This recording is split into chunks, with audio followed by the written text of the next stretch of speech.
করা হয়েছে আমরা তার তীব্র নিন্দা জানাচ্ছি। তারপরেও মোটামুটি শান্তিপূর্ণভাবে আমাদের এই পদযাত্রা শেষ হয়েছে। আমরা প্রশাসনকে ধন্যবাদ জানাই। তবে আমাদের দাবি একটা, রহিস হত্যার সুবিচার চাই আমরা। কোনো বিকল্প আমরা চিন্তা করি না এবং করবও না। কারণ এই গভর্নমেন্ট এসেছে বৈষম্য দূর করার জন্য, ন্যায় বিচার প্রতিষ্ঠা করার জন্য। জনগণের প্রত্যাশার বিপরীতে কেউ যাওয়ার কোনো সুযোগ নেই। আমরা সেই প্রত্যাশা চাই, প্রত্যাশা রহিস হত্যার বিচার চাই। একজন ইমামকে এভাবে পিটিয়ে হত্যা করবে, এই মব ভায়োলেন্স বাংলাদেশে বন্ধ করতে হবে। আমরা আমাদের এই পদযাত্রা এখানে শেষ করছি এবং আমাদের যে স্মারকলিপি, সেই স্মারকলিপি আমরা ডিচির আমরা যারা মাসুদ আলম সাহেবকে হস্তান্তর করছি এবং স্বরাষ্ট্র উপদেষ্টার পক্ষ থেকে প্রতিনিধি আমাদেরকে নিশ্চিত করেছেন, আশ্বস্ত করেছেন খুব শীঘ্রই স্বরাষ্ট্র উপদেষ্টা আমাদের সাথে কথা বলবেন।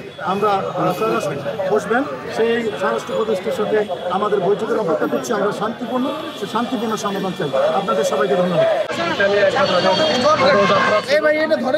স্বরাষ্ট্র উপদেষ্টার ভাষা তো আমরা এটা প্রথমে তাদেরকে প্রেস ক্লাব থেকে যখন তারা শুরু করে আমরা কিন্তু প্রথম করার ওখানে আটকায় দেয়। পরবর্তীতে তারা না মানলে পরে বলে যে আমরা মৎস্যভবনে আমরা যাবো।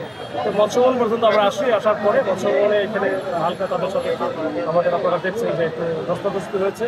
তো এরপরে তারা এখানে আটকায় গেছে। এখন এরপরে আর অবশ্য যায় নাই, এখন এরা এখানে বসে গেছে এবং তারা তাদের যে প্রোগ্রাম যেটা ছিল পদযাত্রা এটা আপাতত স্থগিত করছে বা এখানে শেষ করে দিয়েছে এবং তাদের যে দাবি দাবা সম্বলিত যে স্মারকলিপি এটা আমার কাছে হস্তান্তর করেছে। যে ফলে এটা আমি যেটা আমাকে দিয়েছি এটা আমি মানে স্বরাষ্ট্র উপদেষ্টা বরাবর এখানে যেটা আমার এইটুকুই আপাতত তারা শেষ করে চলে যাবে।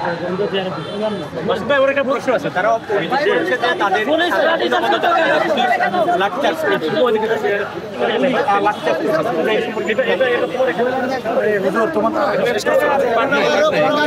তারা অভিযোগ করেছে যে আসলে পুলিশ তাদের শান্তিপূর্ণ পদযাত্রাতে লাগছে।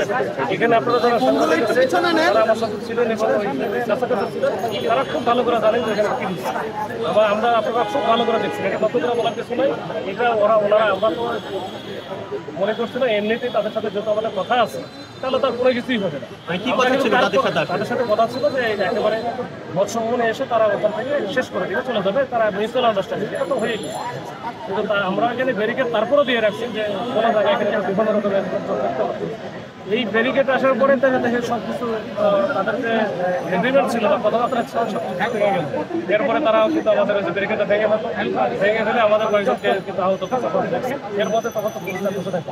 তারপরে আমরা ঠিক আছে কিছু বলা দরকার নেই, আমরা সামনে আসি। তাদের চ্যানেলে হয়তো তারা শুনছে, এটা হয়তো হতেও পারে, আমি জানি না, এটা